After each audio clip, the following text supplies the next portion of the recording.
et demandons auprès du gouvernement provincial d'agir pour que nos problèmes soient résolus. En dehors de ces problèmes si haut cités, j'ajoute des autres qui préoccupent toute la jeunesse du Kasai central de votre province. Il s'agit de la manipulation politicienne et la corruption qui règne dans nos institutions. S'agissant de la manipulation, pendant la période électorale que nous sommes, les jeunes font l'objet de la manipulation et d'instrumentalisation de la part des politiciens. Ils sont utilisés pour chanter, porter les drapeaux, faire connaître les noms du responsable du parti. Bref, battre une campagne pour les leaders du parti. Mais la fin a toujours été amère.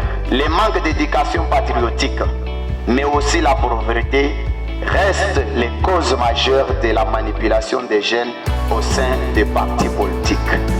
En effet, l'article 6 de la Constitution de notre pays stipule les partis politiques concourent à l'expression du suffrage, au renforcement de la conscience nationale et à l'éducation civique. Mais on remarque que les partis politiques s'appliquent seulement à la première partie de cette phrase. La deuxième et la troisième partie ne semblent pas importantes. Or, les partis politiques devraient procéder à la sensibilisation des militants sur l'éducation civique, ceci après la tenue des élections. Mais c'est le contraire qui se passe au sein des partis politiques. Après les élections, les portes des sièges des structures politiques restent fermées et ressemblent à un désert. Dans la vie politique actuelle, tout est médiatisé. Même si tu manges chez un politicien, il faut que toutes les chaînes de radio en parlent et que tout le monde sache que telle personne a reçu l'appui de tel homme politique et a mangé chez lui. Selon les observations du Conseil provincial de la jeunesse, la plupart des jeunes utilisés par les politiciens viennent de familles défavorisées où la pauvreté fait la loi. Voilà pourquoi nous invitons le gouvernement provincial à agir pour l'encadrement de la jeunesse. Nous voulons que la jeunesse puisse penser au développement et éviter cette manipulation pendant cette période électorale. Les jeunes doivent éviter d'être auteurs de troubles ou entretenir des conflits, moins encore utiliser la violence.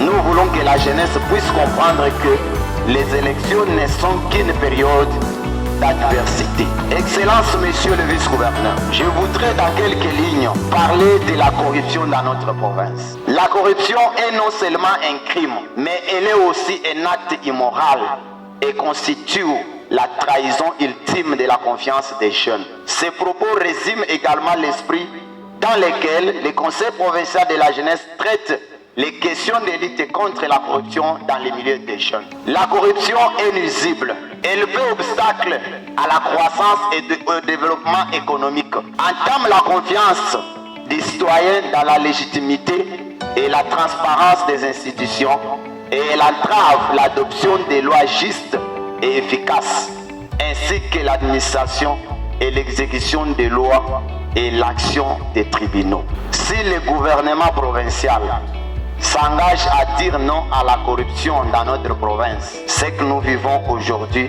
dans la salle de l'hôtel du gouvernement provincial ne pouvait jamais arriver. Les chefs de division provinciale de l'administration publique ne vous le diront pas en face, Excellence.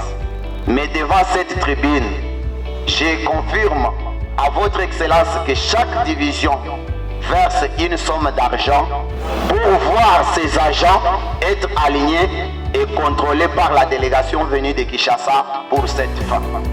Si cela se passe à côté de votre bureau, Excellence, monsieur le vice-gouverneur, imaginez ce qui se passe dans les écoles, universités, où nous avons appris à corrompre pour réussir et monter des promotions. La souffrance nous infligée a été atroce à notre génération. Tout cela pour dire que nous avons hérité le mal, une imperfection profonde qui se transmet de génération en génération et qui constituent une véritable bombe à retardement pour la société à venir.